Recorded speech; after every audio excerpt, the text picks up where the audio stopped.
നമസ്കാരം, ഏവർക്കും ഗുരുമാർഗ പ്രണയതാരത്തിലേക്ക് സ്വാഗതം.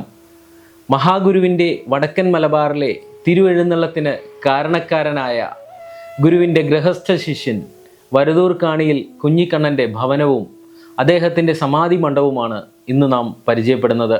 ഗുരുവിൻ്റെ ഗൃഹസ്ഥ ശിഷ്യനായ വരദൂർ കാണിയിൽ കുഞ്ഞിക്കണ്ണനെ വിധിപ്രകാരം സമാധിയിരുത്തിയിരിക്കുന്നു എന്ന അത്ഭുതവും നമ്മൾക്ക് ആ ഭവനത്തിൽ ചെന്നാൽ കാണാം. ഈശ്വര കാര്യാർത്ഥം പ്രവർത്തിക്കുന്നവനെ ഈശ്വരൻ കൈവിടില്ല എന്ന ഗുരുവചനം ആ ഗുരുമുഖത്ത് നിന്ന് കേൾക്കുവാനും അത് അനുഭവിക്കുവാനും ഭാഗ്യം സിദ്ധിച്ച വരദൂർ കാണിയിൽ കുഞ്ഞിക്കണ്ണൻ്റെ ഭവനത്തെക്കുറിച്ചും അദ്ദേഹത്തിൻ്റെ സമാധിയിരുത്തൽ ചടങ്ങിനെക്കുറിച്ചും അതിൻ്റെ ചരിത്രവുമൊക്കെയാണ് ഇന്നത്തെ ഈ വീഡിയോയിലൂടെ നാം കാണുന്നത്. ഇങ്ങനെ ഒരു ദൃശ്യസമാഹാരം മറ്റുള്ളവരിലേക്ക് എത്തിച്ച് ഗുരുധർമ്മ പ്രചരണത്തിൽ ഏവരും പങ്കാളികളാകാൻ അഭ്യർത്ഥിക്കുന്നു. ഓം ബ്രഹ്മണേ മൂർത്തിമതേ ശ്രിതാനാം ശുദ്ധിഹേതവേ നാരായണയതീന്ദ്രായ തസ്മൈ ശ്രീ ഗുരവേ നമഃ. മൂർത്തിമതേ ശ്രിതാനാം ശുദ്ധിഹേതവേ നാരായണയതീന്ദ്രായ തസ്മൈ ശ്രീ ഗുരവേ നമഃ.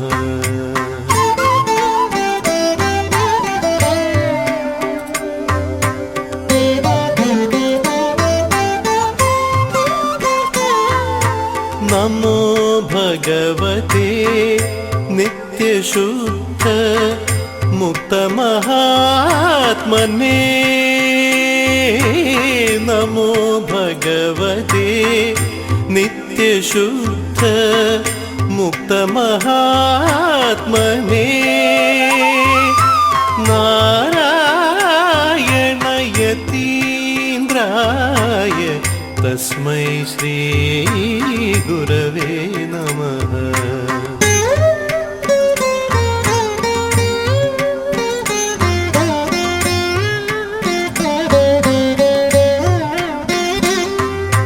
മഹനീയ ചരിത്രായ മമതാരഹിതാത്മനേ. മഹനീയ ചരിത്രായ മമതാരഹിതാത്മനേ. നാരായണയതീന്ദ്രായ തസ്മൈ ശ്രീ ഗുരവേ നമഃ.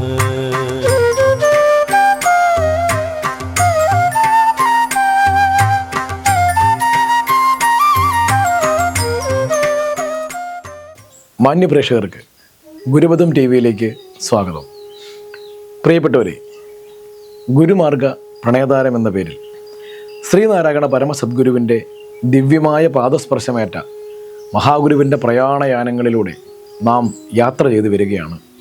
ഏറെ സന്തോഷത്തോടു കൂടി ഇന്ന് നമ്മൾ നിൽക്കുന്നത് ഗുരുമാർഗ പ്രണയതാരത്തിൻ്റെ ഏറ്റവും വ്യത്യസ്തമായ ഒരു ഭൂമിയിലാണ്. നാം ഇപ്പോൾ കണ്ണൂർ ജില്ലയിലാണ്, തലശ്ശേരിയിലാണ്. ജഗന്നാഥ ക്ഷേത്രത്തിൽ നിന്നും ഏതാനും കിലോമീറ്റർ, ഒരു 3 കിലോമീറ്ററിൽ താഴെ മാത്രം അകലെ ഒരു പരിപാവന ശ്രീനാരായണ മഹാഗുരുവിൻ്റെ ചരിത്ര സംഹിതയിൽ, ചരിത്ര ഗ്രന്ഥങ്ങളിൽ എത്രയോ തവണ കടന്നു വന്നിട്ടുള്ള ആദിഗംഭീരമായ ഒരു പുരാതന തറവാട്ടിലാണ്. നിങ്ങൾക്കെല്ലാവർക്കും അറിയാം, വരദൂർ കാണിയിൽ എന്ന ഒരു പ്രഗത്ഭമായ കുടുംബം വരദൂർ കാണിയിൽ കുഞ്ഞിക്കണ്ണൻ്റെ വീട്ടിലാണ് നാം ഇപ്പോൾ നമ്മുടെ ഈ യാത്ര ഗുരുമാർഗ പ്രണയതാരം എത്തി നിൽക്കുന്നത്. ഇപ്പോൾ ഞാൻ നിങ്ങളോട് സംസാരിക്കുമ്പോൾ എൻ്റെ സമീപത്തായി ഈ കാണുന്നത് വരദൂർ കാണിയിൽ കുഞ്ഞിക്കണ്ണൻ്റെ സമാധി പീഠമാണ്. നോക്കൂ, ഒരു ഗൃഹസ്ഥ ശിഷ്യൻ്റെ, മഹാഗുരുവിൻ്റെ ശിഷ്യന്മാരിൽ ഗൃഹസ്ഥരും സന്യസ്തരുമുണ്ട് എന്ന് നമുക്കെല്ലാവർക്കും അറിയാം. മഹാഗുരുവിൻ്റെ ഗൃഹസ്ഥ ശിഷ്യരിൽ സന്യസ്ത ശിഷ്യന്മാരെ ഇരുത്തുന്നത് പോലെ വിധിപ്രകാരം മഹാഗുരുവിൻ്റെ കൽപ്പനയനുസരിച്ച് ഒരു ഗൃഹസ്ഥ ശിഷ്യനെ സമാധി ഇരുത്തിയിട്ടുണ്ടെങ്കിൽ അത് വരദൂർ കാണിയിൽ കുഞ്ഞിക്കണ്ണനെ മാത്രമാണ്. ആ സമാധി പീഠത്തിലാണ് നാം ഇപ്പോൾ നിൽക്കുന്നത്. നമുക്കിതിൻ്റെ ചരിത്രത്തിലേക്ക് വരാം. അതിനു മുൻപ് വറുതൂർ കണിയിൽ കുഞ്ഞിക്കണ്ണനെക്കുറിച്ച് ഏതാനും നമുക്ക് ഒരു ചെറിയ വിവരം, ചെറിയ ഒരു അറിവ് നാം ഓരോരുത്തർക്കും ഉണ്ടായിരിക്കേണ്ടതുണ്ട്. എങ്കിൽ മാത്രമാണ് എന്തുകൊണ്ട് ഈ സമാധി സൗധം ഇവിടെ ഉണ്ടായി, നമുക്ക് പിന്നിലെ നമുക്കൊരു ക്ഷേത്രം കാണാം. ഈ ക്ഷേത്രം എങ്ങനെ ഉണ്ടായി? ഇവിടെ ഒരു സുബ്രഹ്മണ്യ ക്ഷേത്രമുണ്ട്, അത് പിലാക്കൂൽ മാരിയമ്മൻ കോവിൽ എന്നൊക്കെ നമ്മൾ അതിന് അവിടെ കൃത്യമായ ഉത്സവങ്ങളും കാര്യങ്ങളും ഒക്കെ നടക്കുന്ന ഒരു ചെറിയ കുടുംബക്ഷേത്ര സംവിധാനത്തിലുള്ള ക്ഷേത്രമുണ്ട്. അതിൻ്റെ ചരിത്രത്തിലേക്ക് നമുക്ക് വരാം. വറുതൂർ കണിയിൽ കുഞ്ഞിക്കണ്ണൻ 1866 ജനിച്ച 1944 മരണമടഞ്ഞ എന്ന് നമ്മൾ സാങ്കേതികമായി പറയുമ്പോൾ ഗുരുവിൻ്റെ ചരിത്രത്തിൽ സമാധി എന്ന് തന്നെ വിളിക്കാവുന്ന ഒരു വ്യവസായിയായിരുന്നു. ആദ്യകാല തീയ സമ്പന്ന പ്രമാണിയായിരുന്നു. ജനിച്ചതും വളർന്നതുമൊക്കെ കോഴിക്കോട് ആയിരുന്നുവെങ്കിലും അദ്ദേഹത്തിൻ്റെ കർമ്മ മേഖലയായി വന്നത്, അദ്ദേഹത്തിൻ്റെ കർമ്മഭൂമികയായി നിയതി അദ്ദേഹത്തിന് കരുതി വച്ചിരുന്നത് തലശ്ശേരിയാണ്. തലശ്ശേരി നഗരത്തിൽ ഒരു തീയ പ്രമാണിയുടെ ഒരു മരുന്ന് കടയുണ്ടായിരുന്നു. ഇന്നത്തെ ഭാഷയിൽ പറഞ്ഞാൽ മെഡിക്കൽ ഷോപ്പ് എന്ന് നമുക്ക് പറയാം. കെ വേൽ ആൻഡ് കമ്പനി എന്നായിരുന്നു ആ മെഡിക്കൽ ഷോപ്പിൻ്റെ പേര്. ജി വേൽ ആൻഡ് കമ്പനി എന്ന് പറഞ്ഞ മറ്റൊരു കടയും ഉണ്ടായിരുന്നു. അതൊക്കെ പിന്നീടുള്ള വ്യവസായത്തിൻ്റെ വളർച്ചയിൽ കടന്നു വരുന്നതാണ്. ചരിത്രത്തിൽ നാം എല്ലാവരും അറിയുന്നത് കെ വേൽ ആൻഡ് കമ്പനി ആണ്. ഈ മരുന്ന് കടയിലേക്ക് മരുന്ന് വാങ്ങുന്നതുമായി ബന്ധപ്പെട്ട ആവശ്യങ്ങൾക്ക് ഇടയ്ക്കിടയ്ക്ക് ചെന്നൈയിൽ, ഇന്നത്തെ ചെന്നൈയിൽ, അന്നത്തെ മദ്രാസിൽ പോകുന്ന ഒരു രീതി വറുതൂർ കണിക്ക് ഉണ്ടായിരുന്നു. അങ്ങനെ ഒരു യാത്രയിൽ മദ്രാസിൽ വെച്ചിട്ടാണ് അദ്ദേഹം ശ്രീനാരായണ പരമ സദ്ഗുരുവിനെ കുറിച്ച് അറിയുന്നതും മനസ്സിലാക്കുന്നതും. തെക്കൻ തിരുവിതാംകൂറിൽ ആകമാനം ക്ഷേത്രങ്ങളുടെ പരമ്പരകൾ തീർത്തുകൊണ്ട് ജാതിയുടെ കോട്ട കൊത്തളങ്ങൾ പൊളിച്ച് മാറ്റിക്കൊണ്ട് വലിയൊരു സാമൂഹിക നവോത്ഥാനത്തിൻ്റെ വിപ്ലവത്തിൻ്റെ തേരോട്ടം കൂടുതൽ അറിയുന്നതും മനസ്സിലാക്കുന്നതും മദ്രാസിൽ വെച്ചിട്ടാണ്. തിരികെ വന്ന് ഗുരുവിനെക്കുറിച്ച് കൂടുതൽ മനസ്സിലാക്കി ആവേശം ഉൾക്കൊണ്ട് വറുതൂർ ഇവിടെ നിന്നും ദുർഘടമായൊരു യാത്രയിലൂടെ, ഇതൊക്കെ വലിയ ചരിത്രമാണ്, നാം അതിൻ്റെ സംക്ഷിപ്തമായ രൂപമാണ് ഇന്നിപ്പോൾ ഇവിടെ പറഞ്ഞു പോകുന്നത്. വളരെ ദുർഘടം പിടിച്ച ഒരു യാത്രയിൽ ഇവിടെ നിന്നും ഇതുപോലെ തീവണ്ടി സൗകര്യമൊന്നുമില്ല, കൽക്കരി എഞ്ചിനുള്ള കാലമാണ്. രാവിലെ ഒരു വണ്ടി കഴിഞ്ഞാൽ പിന്നെ വൈകുന്നേരം മാത്രം അടുത്ത വണ്ടിയുള്ള കാലഘട്ടമാണ്. ആ രീതിയിൽ വളരെയധികം ബുദ്ധിമുട്ടി. ഷൊർണൂർ വരെ മാത്രമാണ് അന്ന് തീവണ്ടി ഉള്ളത്. 1905 വർഷം എന്ന് നമ്മൾ ഓർക്കണം. 120 വർഷം മുമ്പാണ്. അങ്ങനെ ഷൊർണൂരെത്തുന്നു.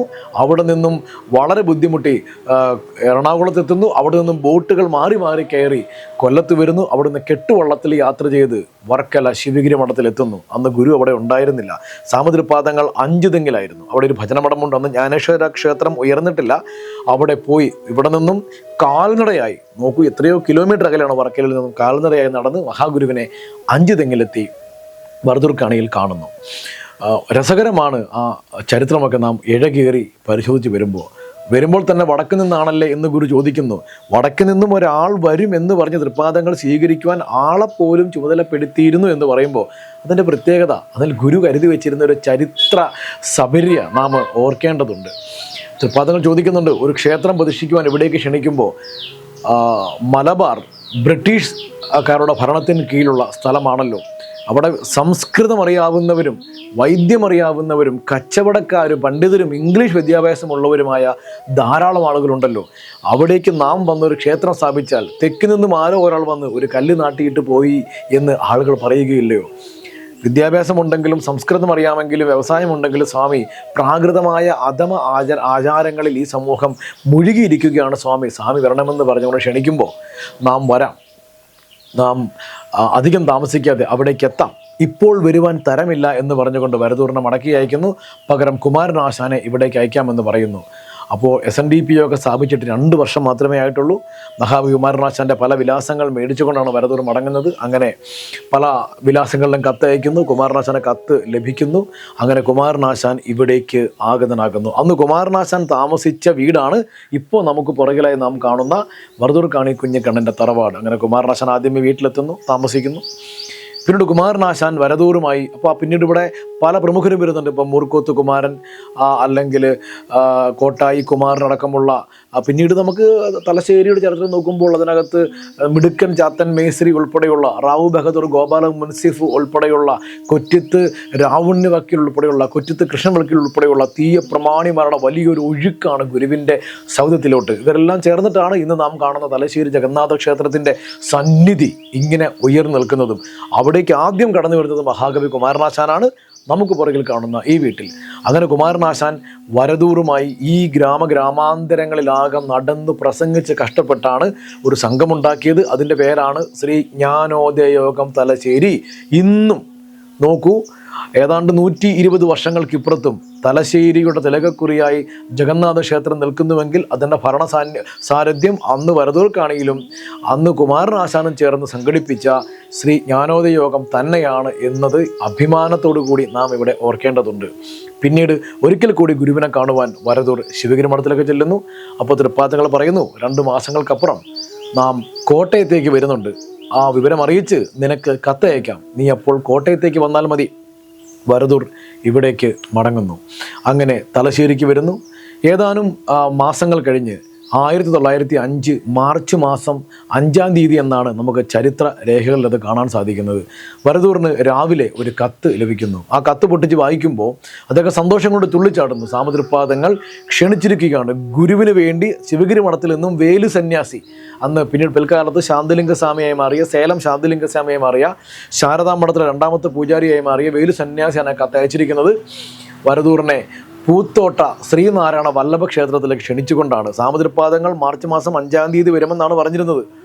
കത്ത് പൊട്ടിച്ച് വായിക്കുമ്പോൾ അന്ന് 5-ാം തീയതിയാണ്. അപ്പോൾ ഗുരു പറഞ്ഞ എത്തിച്ചേരാൻ ആവശ്യപ്പെട്ട ദിവസമാണ് കത്ത് കയ്യിൽ കിട്ടുന്നത്. വരദൂർ സന്തോഷം കൊണ്ട് തുള്ളിച്ചാടുന്നതോടൊപ്പം ഉത്കണ്ഠാകുലനാകുന്നു. എങ്ങനെ എത്തും? ഇന്നത്തെ പോലെ തീവണ്ടി സൗകര്യങ്ങളോ ഗതാഗത മാർഗങ്ങളോ ഒന്നും തന്നെയില്ല. തീവണ്ടിയിലും വള്ളത്തിലുമൊക്കെ വേണം പോകുവാൻ. വരദൂർ പെട്ടെന്ന് തന്നെ ഒരു ജോലിക്കാരനെ വീട്ടിലേക്ക്, ഒന്നിലധികം ജോലിക്കാരുണ്ട്, ഒരാളെ വീട്ടിലേക്ക് വിവരം പറഞ്ഞയക്കുന്നു, അടുത്തയാളെ റെയിൽവേ സ്റ്റേഷനിൽ ടിക്കറ്റ് എടുക്കുവാൻ അയക്കുന്നു. നോക്കൂ, അപ്പോൾ തൊട്ടടുത്ത കടയിലെ മറ്റൊരു കടക്കാരൻ കൂടിയായ സുഹൃത്ത് പന്തലായി ഗോവിന്ദൻ ഗുരുക്കളും ഞാനും കൂടെ വരട്ടെ എന്ന് പറഞ്ഞു. 2 പേർക്ക് ടിക്കറ്റ് എടുക്കാൻ പറയുന്നു. അതിൽ നമ്മൾ കൗതുകത്തോടു കൂടി ഓർക്കേണ്ട, സന്തോഷത്തോടു കൂടി ഓർക്കേണ്ട ഒരു കാര്യം, വരദൂർ അന്ന് തൻ്റെ കടയിലെ പണപ്പെട്ടി തുറന്നിട്ട് ഇവിടെ നിന്നും കോട്ടയം വരെ പോയി ഗുരുവിനെ ക്ഷണിച്ചുകൊണ്ട് വരുവാൻ തക്ക പണം എണ്ണാനുള്ള സമയമോ എണ്ണാനുള്ള ക്ഷമയോ വരദൂറിന് ഉണ്ടായിരുന്നില്ലെന്നുള്ളതാണ്. സഞ്ചിയിലേക്ക് പെട്ടിയിൽ നിന്നും പണം വാരി നിറച്ചതായിട്ടൊക്കെയാണ് ചരിത്രം. നമ്മൾ ഇന്നും അതൊക്കെ ഓർക്കേണ്ടതുണ്ട്, ആ ഒരു സമർപ്പണം.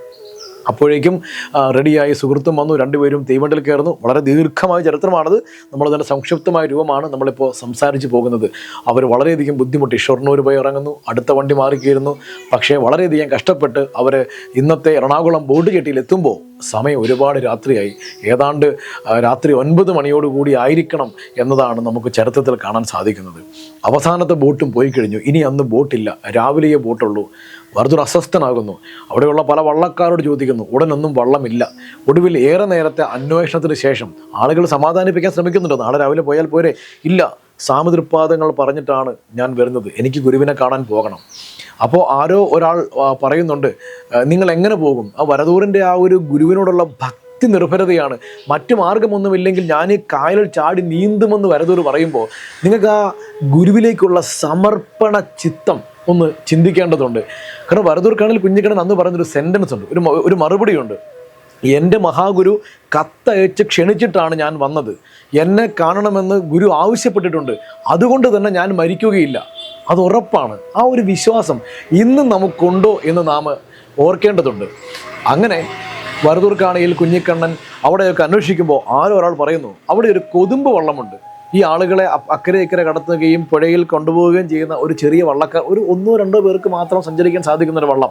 ആ വള്ളക്കാരനെ കാണുന്നു, പരിചയപ്പെടുന്നു, ആൾക്ക് ഉയർന്ന തുക വാഗ്ദാനം ചെയ്യുന്നു. പണം ഒരു പ്രശ്നമല്ല, പക്ഷേ എങ്കിലും ഗുരുവിനെ, ശ്രീനാരായണ ഗുരുവിനെ കാണുവാനാണ് വന്നത് എന്നുള്ള ആ ഒരു ഓർമ്മയിൽ, ആ ഒരു അറിവിൽ വള്ളക്കാരൻ സംബന്ധിക്കുന്നു. വള്ളക്കാരനും വരദൂർക്കാണിയിലും പന്തലായി ഗോവിന്ദൻ ഗുരുക്കളും വള്ളത്തിൽ കയറുന്നു. ഒരു ചെറിയ കൊതുമ്പ് വള്ളമാണ്. 2 പേരിരിക്കുമ്പോൾ തന്നെ അത്ര സുഖകരമല്ല. വള്ളവും വെള്ളവും തമ്മിൽ ഏതാണ്ട് സമത്തിൽ പോകേണ്ട വള്ളത്തിൽ 3 പേർ കയറിയപ്പോൾ അല്പം സുരക്ഷിതത്വത്തിൻ്റെ പ്രശ്നം ഉണ്ട്. എങ്കിലും സാവധാനം വള്ളം മുന്നോട്ട് നീങ്ങുന്നു. വള്ളക്കാരൻ മുന്നറിയിപ്പ് കൊടുത്തിരുന്നു, ഇതിപ്പോൾ വേലി ഏറ്റ സമയമാണ്, കുറേ കഴിഞ്ഞ് വേലി ഇറക്കമാകും, തിരികെയുള്ള ഒഴുക്കാവും, നല്ല കാറ്റും കോളുമുണ്ട്, സുരക്ഷിതമല്ല, ഇല്ല ഗുരുവിനെ കാണണം, സ്വാമി പറഞ്ഞിട്ടാണ് വന്നത്, പോയേ പറ്റൂ എന്ന വരദൂറിൻ്റെ ആ ഒരു ദൃഢനിശ്ചയത്തിന് മുൻപിലാണ് വള്ളക്കാരൻ സമ്മതിക്കുന്നതും. പക്ഷേ ഈ ഭയപ്പെട്ട് സംഭവിക്കുന്നു. അതിഭീകരമായ കാറ്റും മഴയും ഉണ്ടാകുന്നു. വലിയ രീതിയിൽ വേലിയിറക്കമുണ്ടാകുന്നു. കടലിലേക്ക് ജലപ്രവാഹം ഉണ്ടാകുന്നു. ഒരു മെലിഞ്ഞ കരങ്ങൾ കൊണ്ട് ഈ വള്ളം നിയന്ത്രിക്കുവാനാകാതെ വള്ളക്കാരൻ വിഷമിക്കുന്നത് വരദൂർ കാണുന്നുണ്ട്. നോക്കുക, വള്ളക്കാരൻ അതിൽ ഉള്ള ചിരട്ടയിലും മറ്റും വെള്ളം കോരിക്കളയുമ്പോൾ വള്ളത്തിലേക്ക് ഇരച്ചു കയറുന്ന വെള്ളം പന്തലായി ഗോവിന്ദൻ ഗുരുക്കൾ ഉടുത്തിരുന്ന മുണ്ട് മുക്കി പിഴിഞ്ഞ സംഭവങ്ങളൊക്കെ നമുക്ക് ചരിത്രത്തിൻ്റെ വരികളിൽ ഓർത്തെടുക്കാൻ സാധിക്കുന്നതാണ്. ഒടുവിൽ ഒരു സൈഡിൽ നിന്നും തിരയടിച്ച് വള്ളം മുങ്ങി മറിയുന്ന ഒരവസ്ഥയിലേക്ക് വരെ കാര്യങ്ങൾ എത്തുന്നു. അന്ന് വരദൂർക്കടയിൽ കുഞ്ഞിക്കണ്ണൻ ഓർത്തെടുക്കുന്ന ഒരു സംഭവമുണ്ട്. ഞങ്ങൾ എറണാകുളം ബോട്ട് ജെട്ടിയിൽ നിന്നും വൈക്കത്തെ അക്കരെ കായലക്കരയിലേക്ക് ശാന്തമായി പോകുമ്പോൾ അവിടെ നിന്നും ഏറെ അകലെയാണ്, 1-2 കിലോമീറ്റർ അകലെയാണ് അഴിമുഖം. പക്ഷേ എനിക്ക് അഴിമുഖത്തെ ആർത്തലയ്ക്കുന്ന തിരമാലകളുടെ ഹുങ്കാര ശബ്ദം കേട്ടു എന്ന് പറയുമ്പോൾ നിയന്ത്രണം വിട്ട് വള്ളം കടലിലേക്ക് ഒഴുകുകയാണ്. ഈ ചെറിയ കൊതുമ്പ് വള്ളത്തിൽ നിരാലംബരായ 3 മനുഷ്യർ മരണത്തെ മുഖാമുഖം കണ്ട നിമിഷം. വരദൂർ പിന്നീട് അതിനെക്കുറിച്ച് ഓർത്തെടുത്ത് പറയുന്നത്, എൻ്റെ കൂടെ ഉണ്ടായിരുന്ന പന്തലായി ഗോവിന്ദൻ ഗുരുക്കൾ അറിയാവുന്ന ദൈവങ്ങളുടെ എല്ലാം പേര് വിളിച്ച് കരഞ്ഞു വിളിച്ച് ബഹളം വെക്കുമ്പോൾ, നമ്മുടെ ഇന്നത്തെ ഭാഷയിൽ പറഞ്ഞാൽ ശബരിമല അയ്യപ്പനെയോ ഗുരുവായൂരപ്പനെയോ അന്ന് പോപ്പുലറായിട്ടുള്ള എല്ലാ ദൈവങ്ങളെയും അദ്ദേഹം വിളിച്ച് കരഞ്ഞിരുന്നിരിക്കാം. പക്ഷേ വരദൂർക്കാണെങ്കിൽ ഒരു ദൈവത്തെ പോലും വിളിച്ചില്ല, മറ്റൊരു ഭഗവാനെയും വിളിച്ചില്ല. ഒരു സെൻറ്റൻസാണ്. അതാണൊരു സമർപ്പിത ചേതസായ ഭക്തൻ്റെ മനസ്സ്. ശ്രീനാരായണ പരമഹംസ മഹാഗുരുവി എന്ന് മാത്രമാണ് അന്ന് വരദൂർ വിളിക്കുന്നത്. എൻ്റെ സ്വാമി എന്നാണ് വിളിക്കുന്നത്. അത് ഹൃദയത്തിൽ നിന്നുള്ളൊരു വിളിയാണ്. അതൊരു ഭഗവാൻ അത് കേൾക്കും. അവിടുത്തെ തൃക്കൈ വിളയാടി തലശ്ശേരി അമ്പലത്തിന് കുറ്റിയടിക്കുന്നത് വരെയെങ്കിലും എൻ്റെ ആയുസ്സൊന്ന് നീട്ടിത്തരണമേ സ്വാമി എന്ന് പറഞ്ഞാൽ, അന്ന് ജഗന്നാഥ ക്ഷേത്രം അന്ന് പേര് നിട്ടിട്ടില്ല, ഒരു അമ്പലത്തിന് വേണ്ടി ഗുരു വരുന്നത് മാത്രമാണ് പറയുക. അപ്പോൾ തലശ്ശേരി അമ്പലത്തിന് കുറ്റിയടിക്കുന്നത്, അവിടുത്തെ തൃക്കൈ കൊണ്ട് കുറ്റിയടിക്കുന്നത് കാണുവാനെങ്കിലും എൻ്റെ ആയുസ്സൊന്ന് നീട്ടിത്തരണേ സ്വാമി എന്നാ. എൻ്റെ ഭാര്യയെ കാക്കണമെന്നോ എൻ്റെ മക്കളെ കാക്കണമെന്നോ ഞാൻ മരിച്ചു പോകുമെങ്കിൽ എനിക്ക് കുടുംബത്തിന് ഒന്നും പറഞ്ഞില്ല. ആ തൃപ്പാദങ്ങൾ കുറ്റിയടിക്കുന്നത് വരെയെങ്കിലും എന്നെ ഒന്ന് നിലനിർത്തണേ എന്ന് മാത്രം പറയുമ്പോൾ, അതുവരെ പ്രക്ഷുബ്ധമായിരുന്ന കായൽ ശാന്തമാകുന്നതും മഴ അടങ്ങുന്നതും തിര അടങ്ങുന്നതും കാറ്റടങ്ങുന്നതും വരദൂർ കൺമുന്നിൽ കാണുകയാണ്. സാവധാനം വള്ളം അക്കരെ എത്തുന്നു. വള്ളക്കാരന് പറഞ്ഞതിൻ്റെ ഇരട്ടി തുക കൊടുക്കുന്നു. അപ്പോൾ വരദൂർ ഓർക്കുന്നൊരു സംഭവമുണ്ട്. ഇവിടെ വലിയ ഭീകരമായ മഴയും കാറ്റുമായിരുന്നുവെങ്കിലും ഏതാണ്ട് 10 കിലോമീറ്റർ അക്കരെയുള്ള കായൽ ഒരു ദൂരത്തേക്ക് ഇവർ തുഴഞ്ഞ് എത്തുന്ന അവസരത്തിൽ അവിടെ നല്ല വെയിലാണ്, അവിടെ നല്ല ചൂടാണ്. തലേന്ന് പകലത്തെ വേനലിൻ്റെ ചൂട് അവിടെ ആയിരുന്നു എന്ന് ഓർത്തെടുക്കുന്നുണ്ട്. ആ ചുട്ടുപഴുത്ത മണലിലൂടെ നടന്ന് ഇവർ പൂത്തോട്ട ശ്രീനാരായണ വല്ലഭ ക്ഷേത്രത്തിൽ എത്തുമ്പോൾ പുലർച്ചെ ഏതാണ്ട് 5 മണിയായി. അവിടെ ഒരു ജോലിക്കാരൻ കാത്തു നിൽപ്പുണ്ട്. വടക്ക് നിന്ന് വന്നവരാണല്ലേ, 2 പേര് വരുമെന്ന് മഹാഗുരു പറഞ്ഞിരുന്നു. അവർക്ക് വിശ്രമിക്കുവാൻ ഒരു സൗകര്യം, ഇന്നത്തെ പോലെ റൂമുകളൊന്നുമില്ല. പൂത്തോട്ടയിൽ 1893 ഫെബ്രുവരി 20 മഹാഗുരു പ്രതിഷ്ഠിച്ച ക്ഷേത്രമാണ് പൂത്തോട്ട ശ്രീനാരായണ വല്ലഭ ക്ഷേത്രം. അവിടുത്തെ ഒരു പർണശാലയിൽ 2 പേരും കിടക്കുന്നു. പന്തലായി ഗോവിന്ദൻ ഗുരുക്കൾ ഉറക്കത്തിലേക്ക് പോയിട്ടും വരദൂറിന് ഉറങ്ങുവാൻ സാധിക്കുന്നില്ല. ചെവിയിൽ ആർത്തലയ്ക്കുന്ന അഴിമുഖത്തെ തിരമാലയുടെ ഹുങ്കാര ശബ്ദമാണ്. കൺമുന്നിൽ മരണത്തെ മുഖാമുഖം കണ്ട നിമിഷമാണ് വരദൂറിന് ഉള്ളത്. വരദൂർ പതിയെ എണീറ്റ് ക്ഷേത്രക്കുളത്തിൽ പോയി ഒന്ന് കുളിക്കുന്നു. ശരീരം ഒന്ന് തണുപ്പിച്ച് ശിരസൊന്ന് മുക്കി അങ്ങനെ കിടക്കുമ്പോൾ ഒരാൾ ഓടി വരുന്നു. താങ്കളാണോ വടക്ക് നിന്നും വന്ന കുഞ്ഞിക്കണ്ണൻ? അതെ. തൃപ്പാദങ്ങൾ അന്വേഷിക്കുന്നു. അതിനെക്കുറിച്ച് വരദൂർക്കാണെങ്കിൽ പിന്നീട് പറയുന്നത്, ആ ഉടുത്തിരുന്ന മുണ്ടിൽ നിന്നും ഇറ്റിറ്റ് വീഴുന്ന ജലത്തുള്ളിയോടുകൂടി ഞാൻ മഹാഗുരുവിൻ്റെ തിരുശബ്ദത്തിലേക്ക് ഓടി എന്നാണ്. ഗുരുവിൻ്റെ പാദങ്ങളിലേക്ക് ആർത്തലച്ച് വീണ് അത് കെട്ടിപ്പിടിക്കുന്നു. എരമ്പി വന്ന വികാരത്തള്ളൽ അടക്കി വരദൂർ ഒന്നും മിണ്ടുന്നില്ല. ഒന്നും മിണ്ടാതെ ഗുരുവിൻ്റെ പാദങ്ങളിൽ കെട്ടിപ്പിടിച്ച് കിടക്കുന്ന വരദൂറിനെ നോക്കി തൃപ്പാദങ്ങളൊരു ചോദ്യമുണ്ട്. നീ ഇന്നലെ രാത്രിയിൽ കായലിൽ ഒരല്പം ഭയന്നുവല്ലേ? ഗുരുവിൻ്റെ ആ ചോദ്യത്തിൽ അണപൊട്ടി ഒഴുകുന്ന ഒരു പ്രവാഹം പോലെ വരദൂർ വാവിട്ട് കരയുന്നു. അതിനിടയ്ക്ക് അടിയൻ ഒന്നും പ്രാർത്ഥിച്ചില്ല സ്വാമി. അവിടുത്തെ തൃക്കൈ വിളയാടി തലശ്ശേരി അമ്പലത്തിന് കുറ്റിയടിക്കുന്നത് വരെയെങ്കിലും അടിയൻ്റെ ആയുസ് ഒന്ന് നീട്ടിത്തരണമേ സ്വാമി എന്ന് മാത്രമാണ് ഞാൻ പ്രാർത്ഥിച്ചത് എന്ന് വരദൂർ പറയുമ്പോൾ തൃപ്പാദങ്ങൾ തിരിച്ചുകൊണ്ട് പറയുന്നുണ്ട് ഒരു പുഞ്ചിരിയോടുകൂടി, ഈശ്വരകാര്യാർത്ഥം പ്രവർത്തിക്കുന്നവരെ ഈശ്വരൻ തന്നെ രക്ഷിക്കാതിരിക്കുകയില്ല. അന്ന് വരദൂർ കാണി കുഞ്ഞിക്കണ്ണനോട് തൃപ്പാദങ്ങൾ പറഞ്ഞൊരു മറുപടിയാണ് ഗുരുവിൻ്റെ വചനമായി നമ്മ ഇന്ന് ഗുരുക്ഷേത്രങ്ങളുടെ ചുവരുകളിലും ഗുരു പ്രതിഷ്ഠിച്ച ക്ഷേത്രങ്ങളുടെ ചുവരുകളിലും ശ്രീനാരായണ പ്രസ്ഥാനങ്ങളുടെ നോട്ടീസുകളിലും പ്രിന്റ് ചെയ്യുന്ന ആ വചനം അന്ന് തൃപ്പാദങ്ങൾ വരദൂറിനോട് പറഞ്ഞതാണെന്ന് കൂടി നാം ഓർക്കേണ്ടതുണ്ട്.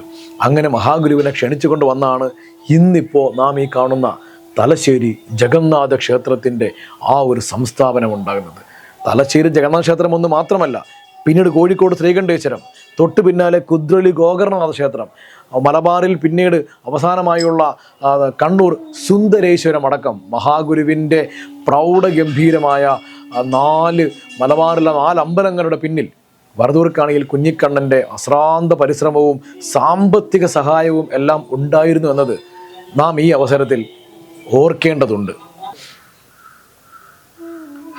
പിന്നീട് വരദൂറിൻ്റെ പരിശ്രമം ഈ ക്ഷേത്രങ്ങളുടെ എല്ലാം ചുരുക്കി പറഞ്ഞാൽ ഇന്ന് വടക്കൻ മലബാറിലെ ശ്രീനാരായണ പ്രസ്ഥാനങ്ങളുടെ എല്ലാം വേരോട്ടത്തിൽ വരദൂർക്കാണിയിൽ കുഞ്ഞിക്കണ്ണൻ്റെ വലിയൊരു ത്യാഗമുണ്ടെന്നത് കൂടി നാം ഓർക്കേണ്ടതുണ്ട്. നമ്മളുടെ ഈ ഒരു വീഡിയോയുടെ തുടക്കത്തിൽ നാം പറഞ്ഞിരുന്നു, നാം ഇപ്പോൾ നിൽക്കുന്നത് ഒരു സമാധി പീഠത്തിൻ്റെ സമീപത്താണ്. നമുക്ക് വലിയ സമ്പന്നായിരുന്നു. നമുക്ക് ചിത്രങ്ങളിലൊക്കെ കാണാം, കോട്ടും സ്യൂട്ടും ഷൂസും ഒക്കെ ധരിച്ച അന്ന് നടക്കുവാൻ യോഗ്യതയുള്ള തീയ പ്രമാണിയായിരുന്നു. തലശ്ശേരി മുനിസിപ്പാലിറ്റിയുടെ കൗൺസിലറായിരുന്നു. അങ്ങനെ ബഹുമുഖ പ്രതിഭയായിരുന്ന വരദൂർക്കാണിയിൽ ഏതാണ്ട് ജീവിതത്തിൻ്റെ ഒരു ഘട്ടം പിന്നിട്ടപ്പോൾ ഒരു മക്കളൊക്കെ വളർന്ന് ഒരു ഘട്ടത്തിലേക്ക് എത്തിയപ്പോൾ വരദൂർക്കാണിക്ക് ഒരു മകനുണ്ടായിരുന്നു, ബാക്കി പെൺകുട്ടികളായിരുന്നു. മകൻ്റെ പേര് വേലായുധൻ എന്നായിരുന്നു. ഏതാണ്ട് 1.5 വയസ്സ് പ്രായമുള്ളപ്പോൾ ന്യൂമോണിയ ബാധിച്ച് ആ പുത്രൻ മരിച്ചുപോയി എന്നാണ് നമുക്ക് ചരിത്രത്തിൽ കാണുന്നത്. ആ മകൻ്റെ ഓർമ്മയ്ക്കാണ് സ്വന്തം മെഡിക്കൽ ഷോപ്പിന് വേലായുധൻ എന്ന ഓർമ്മയ്ക്കാണ് K Vel and company, K എന്നത് കുഞ്ഞിക്കണ്ണൻ എന്നായിരിക്കാം നമ്മൾ ഉദ്ദേശിക്കുക. അങ്ങനെ കെ വേൽ ആൻഡ് കമ്പനി എന്ന പേരിൽ ആ മെഡിക്കൽ ഷോപ്പ് ഇവിടെ ഉണ്ടായിരുന്നു. ഇന്നും നമ്മൾ തലശ്ശേരിയിൽ ഇതിനെക്കുറിച്ച് പഠിക്കുമ്പോൾ ആ കുഞ്ഞിക്കണ്ണൻ്റെ മരുന്ന് ഷോപ്പ്, കെ വേൽ എന്ന മെഡിക്കൽ ഷോപ്പ് കണ്ട ആളുകൾ വ്യക്തിപരമായി എന്നോട് സംസാരിച്ചിട്ടുള്ള കാര്യം ഞാൻ ഇന്നും ഓർക്കുന്നു. അപ്പോൾ ഏതാണ്ട് ഒരു 80 വയസ്സിന് മുകളിൽ പ്രായമുള്ള പല ആളുകളും അത് കണ്ട ഓർമ്മയുള്ള ആളുകളൊക്കെ ഉണ്ട്. വരദൂർക്കാണിയിൽ പിന്നീട് ഏതാണ്ടൊരു ആധ്യാത്മികമായ ജീവിത രീതിയിലോട്ട് മാറുന്നു. പൂർണ്ണമായും സസ്യ ആഹാരിയായി മാറുന്നു. മിതമായ വസ്ത്രങ്ങൾ മാത്രം ധരിക്കുന്ന, ഒരു മുണ്ടും ഒരു ഉത്തിരയും മാത്രമുള്ള രീതിയിലേക്ക് മാറുന്നു. താടിയും മുടിയും നീട്ടി വളർത്തി ഒരു ബ്രഹ്മചര്യത്തിൻ്റെ സ്വഭാവമുള്ള ജീവിതക്രമത്തിലേക്ക് വരദൂർ മാറുന്നു. കൃത്യമായ ഉപാസനയും കൃത്യമായ പ്രാർത്ഥനയും കൃത്യമായ സാധന അനുഷ്ഠാനങ്ങളോടുകൂടി അദ്ദേഹം ജീവിതം ആരംഭിക്കുന്നു. മഹാഗുരു ഏതാണ്ട് മലബാറിൽ അവസാനമായി വന്ന ഒരു സമയത്ത് ഈ വീടിൻ്റെ സമീപത്തെ നമ്മളിപ്പോൾ കാണുന്ന, നമ്മൾ നിൽക്കുന്നതിൻ്റെ ഏതാണ്ട് ഇടതുഭാഗത്തായി ശ്രീനാരായണ പരമസദ്ഗുരുവിനെ കൊണ്ട് തന്നെ ഈ കുടുംബത്തിലെ വീടിൻ്റെ ഉള്ളിൽ ഒരു ക്ഷേത്ര അല്ലെങ്കിൽ ഒരു ആരാധനാ സംവിധാനത്തിന് ശിലാന്യാസവും വരദൂർക്കാണിയിൽ നിർവഹിപ്പിക്കുന്നു. പക്ഷേ ക്ഷേത്രമൊന്നും അപ്പോൾ ഉയർന്നില്ല. തൃപ്പാദങ്ങൾ സമാധിയായി. വരദൂറിൽ കുറച്ചുകൂടി തീഷ്ണമായ ഒരു സന്യാസ രീതിയിലേക്ക് ജീവിതം മാറ്റുന്നു. ഇതിനിടയ്ക്ക് ശിവഗിരിയിലെത്തിയ മഹാഗുരുവിനെ കണ്ട് ഒരു അഭ്യർത്ഥന നടത്തുകയാണ്. എനിക്ക് തൃപ്പാദങ്ങൾ സന്യാസ ദീക്ഷ തരണം. എനിക്ക് ശ്രീനാരായണ ഗുരുവിൻ്റെ ശിഷ്യൻ എന്നറിഞ്ഞുകൊണ്ട് ഈ ലോകത്ത് നിന്ന് പോകണം. ഞാൻ ഈ ലോകം വിട്ടു പോകുമ്പോൾ ശ്രീനാരായണ ഗുരുദേവൻ്റെ സന്യസ്ത ശിഷ്യൻ എന്നറിയപ്പെടണം. അപ്പോൾ തൃപ്പാദങ്ങൾ ചിരിച്ചുകൊണ്ട് നിൻ്റെ ഭാര്യയും മക്കളും നിൻ്റെ കൊച്ചുമക്കളും ഒക്കെ അപ്പോൾ എന്ത് ചെയ്യുമെന്ന് പറഞ്ഞുകൊണ്ട് ഗുരു പിന്തിരിപ്പിക്കാൻ ശ്രമിക്കുന്നുണ്ട്. നിനക്ക് സന്യാസയോഗമില്ല കുഞ്ഞിക്കണ്ണ എന്ന് പറഞ്ഞുകൊണ്ട് ഗുരു അതിനെ പിന്തിരിപ്പിക്കാൻ ശ്രമിക്കുന്നുണ്ട്. സ്വാമി എനിക്ക് സന്യസിക്കണം, ഗുരുവിനോട് വാശി പിടിക്കുകയാണ്. അപ്പോൾ ഗുരുവിനൊരു പുത്രസഹജമായ വാത്സല്യമുള്ള ആളാണ് വരദൂർക്കാണിയിൽ. തൃപ്പാദങ്ങൾ ചിരിച്ചുകൊണ്ട് പറയുന്നു, നിനക്ക് ഈ ജന്മത്തിൽ കാവ്യ ധരിച്ചുകൊണ്ട് സന്യസിക്കുവാനുള്ള യോഗമില്ല എന്ന് നാം പറഞ്ഞല്ലോ. നിനക്ക് ഗൃഹസ്ഥ ജീവിതമാണ് വിധിച്ചിട്ടുള്ളത്. എങ്കിലും നീ ഇപ്പോൾ ഒരു സന്യാസ തുല്യമായ ജീവിതമാണല്ലോ നയിക്കുന്നത്. സന്യാസം വേണം എന്ന് ഗുരു വരദൂർ പറയുമ്പോൾ, കാരണം വരദൂറിന് സന്യാസം കിട്ടുക എന്നതിലുപരിയായി ശ്രീനാരായണ ഗുരുവിൻ്റെ ശിഷ്യപ്രധാനിയായി ഈ ലോകം വിട്ടുപോകണം, സമാധി പ്രാപിക്കണം എന്നൊരു സങ്കല്പം, അതൊരു സമർപ്പണം കൂടിയാണ്. അപ്പോൾ ഗുരു പറയുന്നു, നിൻ്റെ ആഗ്രഹം നാം സാധിച്ചു തരാം. നീ മരണമടഞ്ഞു കഴിഞ്ഞാൽ സാധാരണ ഗ്രഹസ്ഥന്മാരെ പോലെ ആയിരിക്കുകയില്ല, നിൻ്റെ ശവസംസ്കാരം നടത്തുക. ഒരു സന്യാസിയെ ഇരുത്തി കുഴിയിലേക്ക് ഇറക്കി വെച്ച് വിധിപ്രകാരം എങ്ങനെയാണോ സമാധി ഇരുത്തൽ ചടങ്ങുകൾ നടത്തുക, ആ രീതിയിലായിരിക്കും നിൻ്റെ സംസ്കാരം. അതിനെ സമാധി ഇരുത്തൽ എന്നായിരിക്കും പറയുക. നിന്നെ അടക്കം ചെയ്ത ആ പീഠം, ആ സൗധം സമാധി, വരദൂർക്കാണിയിലെ സമാധി എന്നറിയപ്പെടുകയും ചെയ്യും. നോക്കൂ, വരദൂർക്കാണിയിൽ 1944 മരണമടയുന്നത്. ഇത് ഏതാണ്ട് 1926-27 കാലഘട്ടങ്ങൾ, 10-17 കൊല്ലം മുമ്പാണ് തൃപ്പാദങ്ങൾ ഇത് പറയുന്നത്. വരദൂറിന് വലിയൊരു പ്രതീക്ഷയൊന്നും അതിനെ സംബന്ധിച്ചില്ല. എങ്കിലും ഗുരു പറഞ്ഞതിലുള്ള വിശ്വാസം മാത്രമാണുള്ളത്. അതെങ്ങനെയും ആവട്ടെ, അദ്ദേഹം ഇവിടേക്ക് മടങ്ങുന്നു. തൃപ്പാദങ്ങൾ സമാധിയാകുന്നു. വരദൂർ ആ ശ്രമം വിടുന്നില്ല. 7 കൊല്ലങ്ങൾ കഴിഞ്ഞ് 1935 നരസിംഹദാസ സ്വാമിയെ, മഹാഗുരുവിൻ്റെ അന്തരംഗ സന്നദ്ധ ശിഷ്യൻ, സിദ്ധപുരുഷൻ, മഹായോഗി, ഗുരുവിൻ്റെ ശിഷ്യപ്രമുഖന്മാരിൽ ഒന്ന് വിരൽ ചൂണ്ടിക്കൊണ്ട് മതയാനയെപ്പോലും മുട്ടുകുത്തിക്കുവാൻ ശ്രീനാരായണ പരമഹംസ മഹാഗുരുവിൻ്റെ ശിഷ്യൻ നരസിംഹം ആജ്ഞാപിക്കുന്നു. മുട്ടുകുത്തെന്ന് പറയുമ്പോൾ മതയാന മുട്ടുകുത്തിയിട്ടുള്ള നോക്കൂ, മഹാ എഴുത്തുകാരനായിരുന്ന മലയാളത്തിൻ്റെ ബേപ്പൂർ സുൽത്താൻ എന്നറിയപ്പെട്ടിരുന്ന വൈക്കം മുഹമ്മദ് ബഷീറിന് ചിത്തഭ്രമം ഉണ്ടായപ്പോൾ ഒരു മരുന്ന് കൊടുത്തുകൊണ്ട് തലയിൽ ഭസ്മം ഇട്ടുകൊണ്ട് തലയിൽ കൈവച്ചുകൊണ്ട്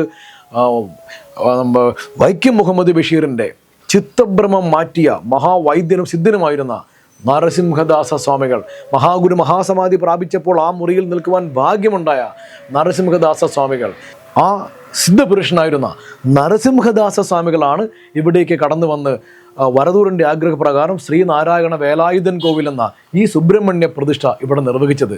അപ്പോൾ തലശ്ശേരി ജഗന്നാഥ ക്ഷേത്രത്തിലെത്തുന്ന ഭക്തജനങ്ങൾ ഓർക്കണം, 2 കിലോമീറ്റർ അപ്പുറത്ത് നരസിംഹദാസ സ്വാമി പ്രതിഷ്ഠിച്ച മറ്റൊരു സുബ്രഹ്മണ്യ ഭഗവാൻ കൂടി ഇവിടെ ഉണ്ട്. അത് ഈ വീട്ടുകാരുടെ ഈ ഒരു കോംപ്ലക്സിനകത്തായതുകൊണ്ട് അത്രയ്ക്കും ഒരു പോപ്പുലാരിറ്റി വരാത്തതാണ്. നിങ്ങൾക്ക് ഇവിടേക്ക് വരുവാൻ നിങ്ങളെ ക്ഷണിക്കുകയാണ്. തീർന്നില്ല. അപ്പോൾ ഈ മണ്ണിൽ നമ്മളുടെ പ്രോഗ്രാമിൻ്റെ പേര് തന്നെ ഗുരുമാർഗ പ്രണയതാരം എന്നാണ്. ഈ മണ്ണിൽ വന്നത് കുമാരനാശാൻ, തൊട്ടു പിന്നാലെ ശ്രീനാരായണ പരമസദ്ഗുരു ഒന്നിലേറെ തവണ, തൊട്ടു പിന്നാലെ മഹാഗുരുവിൻ്റെ സമാധിക്ക് ശേഷം നരസിംഹദാസ സ്വാമികൾ, 4മതൊരാൾ കൂടിയുണ്ട്. 1944 വരദൂർ കണൽ കുഞ്ഞിക്കണ്ണൻ ഇഹലോഹവാസം വെടിയുന്നു. ഇങ്ങനെ ഒരു സമാധി ഇരുത്തൽ ഗുരു വരപ്രസാദം കൊടുത്തത് എല്ലാവർക്കും അറിയാം. പക്ഷെ ആരും ആരെയും അറിയിച്ചൊന്നുമില്ല. അതെങ്ങനെയാണെന്നും ആർക്കും അറിയില്ല. കുഞ്ഞിക്കണ്ണൻ സമാധിസ്ഥനാകുന്നു, അല്ലെങ്കിൽ മരണമടയുന്നു. നിമിഷങ്ങൾക്കുള്ളിൽ എവിടെ നിന്ന് ആർക്കും അറിയില്ല.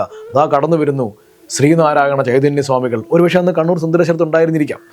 നേരെ ഇവിടേക്ക് കടന്നു വരികയാണ്. അങ്ങനെ ദാ ഇവിടെ നാം ഇപ്പോൾ കണ്ടുകൊണ്ടിരിക്കുന്ന ഈ സ്ഥലത്ത് വരദൂർ കാണിയിലിനെ ബോധാനന്ദ സ്വാമിയെ, നരസിംഹസ്വാമിയെ, ശിവലിംഗസ്വാമിയെ, ഗോവിന്ദാനന്ദ സ്വാമിയെ, ആത്മാനന്ദ സ്വാമിയെ, പ്രമുഖന്മാരായ മഹാഗുരുവിൻ്റെ പ്രധാനികളെ, സന്യസ്ത പ്രധാനികളെ സമാധി ഇരുത്തിയ അതേ പ്രകാരത്തിൽ ഒരേ ഒരു ഗൃഹസ്ഥ ശിഷ്യനെ വിധി പ്രകാരം സമാധി ഇരുത്തി. ആ സമാധി സൗധത്തിലാണ് നാം ഇപ്പോൾ നിൽക്കുന്നത്. വരദൂർ കാണിയിൽ കുഞ്ഞിക്കണ്ണൻ്റെ വീടിനോട് ചേർന്ന് തന്നെ ഒരു മണ്ഡപം പോലെ ഈ കുടുംബക്കാർ നിർമ്മിച്ച് അവർ പരിപാവനമായി അതിനെ സംരക്ഷിക്കുന്നുണ്ട്. ഇതിൻ്റെ മുകളിൽ നമുക്കൊരു ശിവലിംഗമൊക്കെ കാണാം. അപ്പോൾ നിങ്ങളെല്ലാവരും ഇവിടേക്ക് വരണം, ഈ കാഴ്ചകൾ കാണണം, ഈ ഒരു ആധ്യാത്മിക അനുഭവം നുകരണം. ഇവിടെ നിന്നുകൊണ്ട് കാലം തിരുത്തിക്കുറിച്ചു പോയ ഒരു ചരിത്രത്തിൻ്റെ ഏടുകൾ ഓർക്കണമെന്ന് നിങ്ങളെ എല്ലാവരെയും ഉദ്ബോധിപ്പിക്കുന്നു. शिशिरीकुर्वते शान्तै कटाक्षै शिष्यसञ्जयान् शिशिरीकुर्वते शान्तै कटाक्षै शिष्यसञ्जयान् ब्रह्मविद्या कोविदाय तस्मै श्री गुरवे नमः.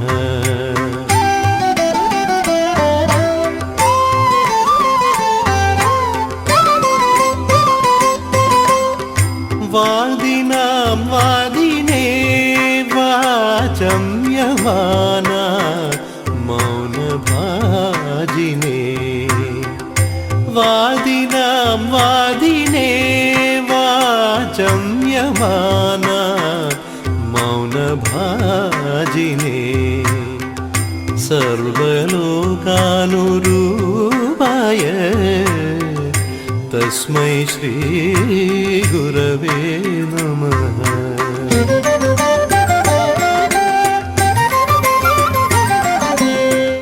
പ്രിയപ്പെട്ടവരെ, കഴിഞ്ഞ കുറേ നിമിഷങ്ങളായി മഹാഗുരുവിൻ്റെ വടക്കൻ മലബാറിലെ തിരുവെഴുന്നള്ളത്തിന് കഥാപാത്രമായ വരദൂർ കാണിയിലിൻ്റെ ഭവനത്തിലൂടെ, വരദൂർ കാണിയിലിൻ്റെ മഹാസമാധിയിലൂടെ, ഈ വേലായുധൻ കോവിലൂടെ നാം ദൃശ്യങ്ങളിലൂടെ സഞ്ചരിക്കുകയായിരുന്നു. നിങ്ങളെല്ലാവരെയും ഈ ചൈതന്യ അനുഭവം നുകരുവാൻ ഇവിടേക്ക് ഗുരുപദം ടിവിക്ക് വേണ്ടി സ്വാഗതം ചെയ്യുന്നു. നിങ്ങൾക്ക് ഇവിടേക്ക് വരുവാൻ പല മാർഗങ്ങളുണ്ട്. ഈ വീട് ഇന്നും അങ്ങനെ തന്നെ നിലനിർത്തിയിരിക്കുകയാണ്. നോക്കൂ, മഹാഗുരുവിൻ്റെ ദിവ്യമായ ചരിത്രത്തിലെ പല വീടുകളും ഇന്ന് മക്കളുടെ മക്കളുമൊക്കെ വിദേശത്തൊക്കെയായി ആ വീടൊക്കെ അടഞ്ഞു കിടക്കുകയാണ്. പക്ഷെ വരദൂർ കാണിലിൻ്റെ കുടുംബത്തിൽ ആളുകൾ ഇന്നും താമസിക്കുന്നുണ്ട്. വരദൂർ കാണിലിൻ്റെ മകളുടെ മകൻ്റെ 2 ആൺമക്കൾ.